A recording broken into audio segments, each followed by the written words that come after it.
I'm Mike Johns and this is Easy Stitching with Durkee Hoops. Today we're going to create an applique monogram onesie using the 5x9 or 125mm by 240mm Durkee hoop frame. We'll walk through this process step by step, and at the end you'll see how we wind up with these beautiful onesies. So for today's project, we're going to need a few simple items. We're going to need a baby's onesie of your color choice, a couple of different colors of thread. Now in this case I'm using a darker purple and a medium purple, a pre-wound bobbin, our 5x9 or 125mm by 240mm Durkee hoop frame that's specific to your machine. I use Baby Lock, so this one is specifically for our Baby Lock machine. Our design file, which I've got saved to a USB drive. We have two different types of stabilizer and then a finishing backing. We've got a tearaway, a fusible cutaway, and then this is something like a soft finishing that you put on the back of your design to keep it from scratching the baby whenever it's finished. I've got a pair of tweezers which will help remove that tearaway once we get to that point. A pair of offset or curved scissors. These will help if you're going to actually do your applique by hand. If you choose to use a cutting machine, which is what I've done in this example, you won't need them for that, but you will need them whenever you go to cut away your fusible stabilizer at the end of the process. And then last, of course, just a pair of regular snips as well. Once we get all of these things put together, we're going to go ahead and take and fuse our fusible no-show mesh to the inside of our garment. And then we're going to hoop that using both our tearaway, our fusible, and our onesie all on the hoop. And we'll be doing that next. As you can see, I've already ironed on our fusible no-show mesh to the back of our onesie. Now I've used a piece that's a lot bigger than what I actually have to have because my design is not quite as big as this. But I'd rather actually just go ahead and put a little extra on there so that I know that I'm getting good stabilization and I'm not going to stitch off of that stabilizer. We're going to remove all of the excess after the design is finished stitching. So if you choose to use a smaller piece, just make sure that you've got the measurement for your design and you've got your design perfectly centered once you get it lined up, because otherwise you'd be sewing off of that fusible stabilizer, and you don't want to do that because that'll give you puckering. So I'm going to turn my onesie right side out at this point.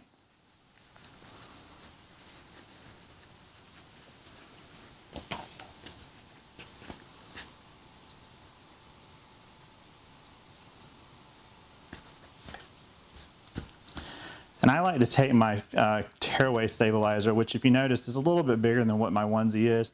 That's just so that it actually covers my frame and gives me some extra sides there for the frame to grab on and make sure that it's well stabilized inside of the hoop itself. I'm going to take and just fold it kind of in half and slide it up inside of the onesie.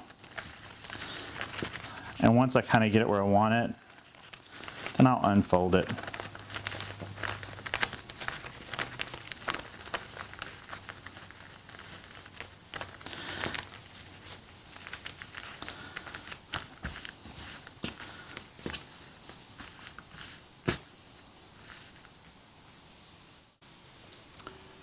Now I know for this particular onesie, my center mark is about 4 inches over from the side and 4 inches down from the collar, or that's where I'd like the center of my design to be. So I'm going to take just a regular quilting grid ruler and just measure that 4x4 and give myself just a little bit of a pin reference here. Now you could definitely, if you have alignment features in your machine, which a lot of machines now do, you could definitely put in an alignment sticker in the middle of that and use that to line it up. I'm going to take my outer hoop and slide it up into the onesie.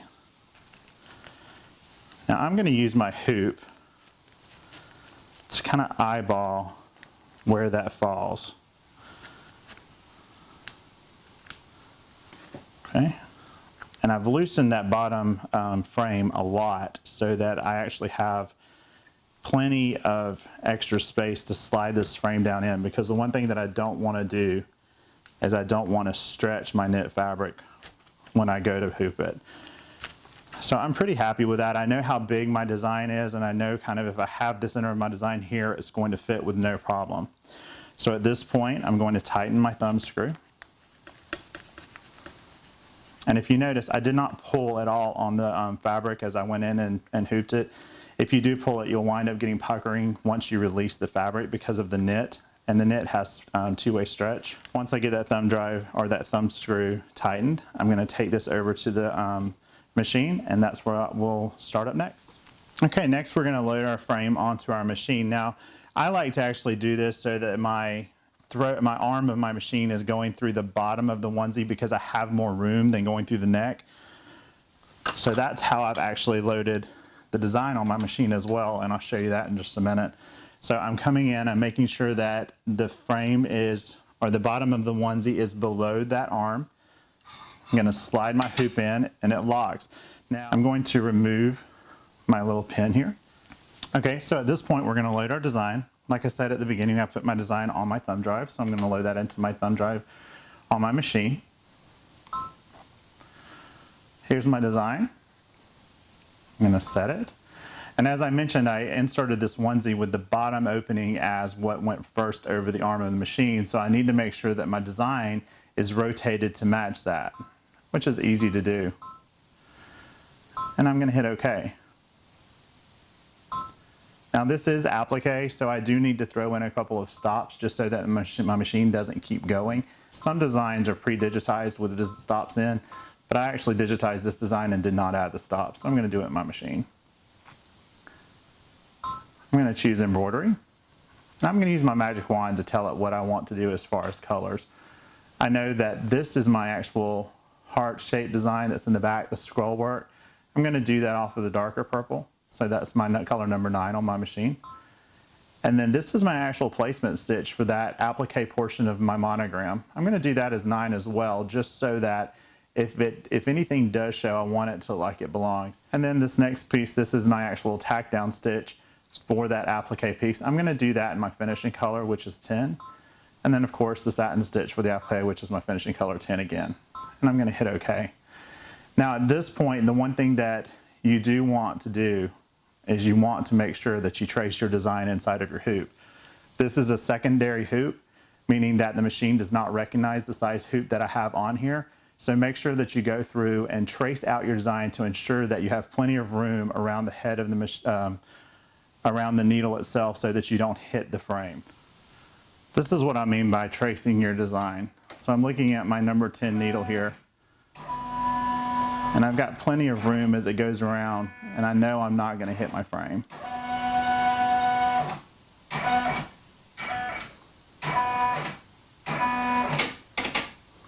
So once I've traced my design, we're ready to start the stitch out.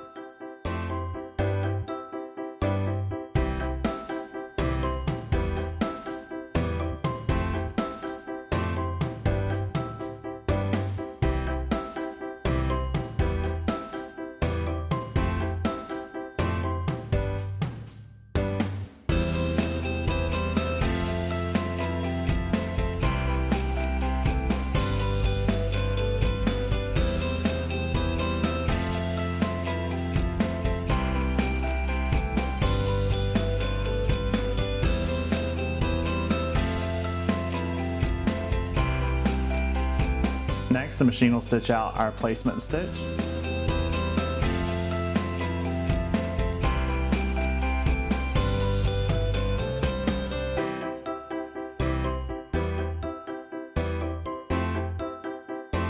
As I mentioned, I actually used a cutting machine to pre-cut my applique, so I don't have to actually put a piece of fabric down at this point, but if I didn't pre-cut my applique, I would take and lay a piece of fabric down on top of my design that covered that placement stitching and let it go ahead and stitch the tack down stitch, and then come back and cut as close as I can to that tack down stitch so that it finishes the applique.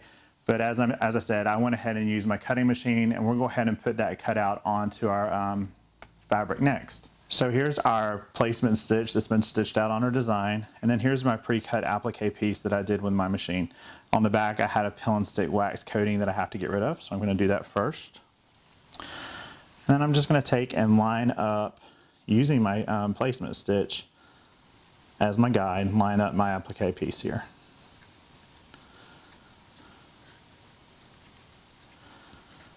And as you can see, it covers up my placement stitch all the way around evenly. So now we'll go back to the machine and we'll let it stitch out the placement stitch, or the tack down stitch. So back on our machine, again, we're going to load this from the bottom so that we slide this over our arm. And on each side of our machine, these extensions actually just slide into our grips. making sure that you lock it on both sides. Double check to make sure that that fabric is hanging freely beneath the arm. I also check just to make sure that up here at the top, I don't have anything caught up in the mechanism as well. Once I know everything is aligned correctly, we can go ahead and start the next stitch, which will be our tack down stitch.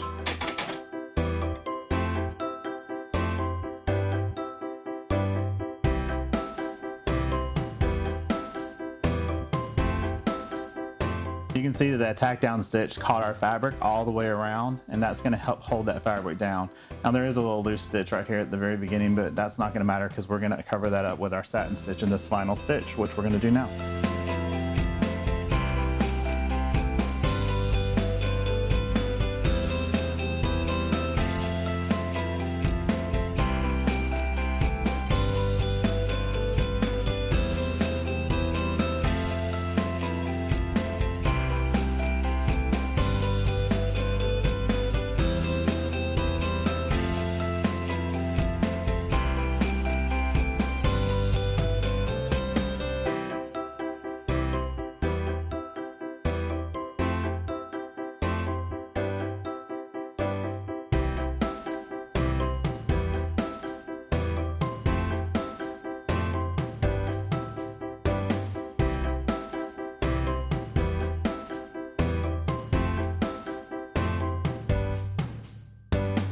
Our design is finished, so we'll unhoop, or we'll take the hoop off of our machine and we'll go to the table and we'll unhoop it and clean up the backing.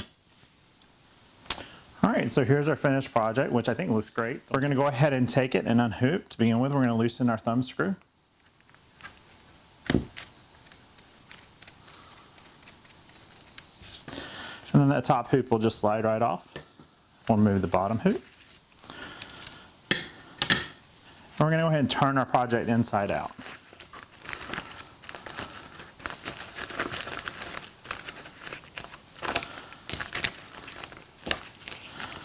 Now, if you remember, we used 2 layers of stabilizer. We used the tearaway and we also used the fusible cutaway.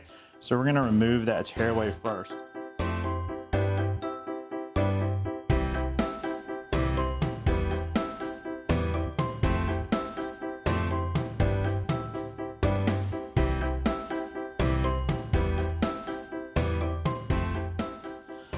We'll also take at this point and trim all of our thread ends.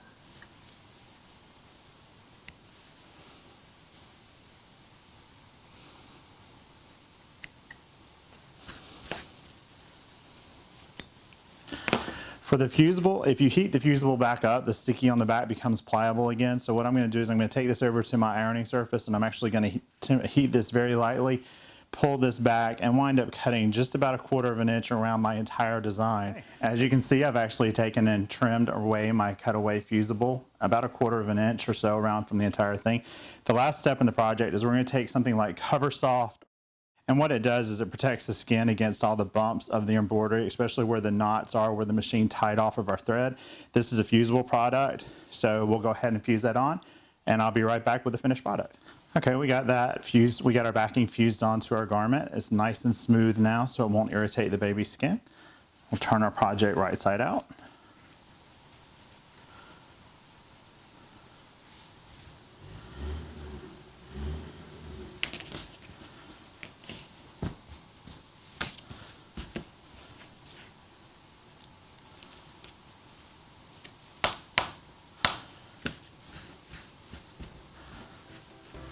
And there you go, our finished project.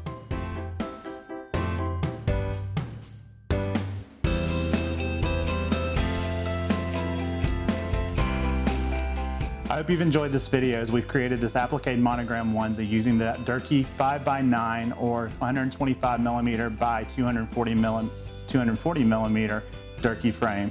As a reminder, all of the Durkee hoops do come with a lifetime warranty, and each frame is specific to the machine brand that you own.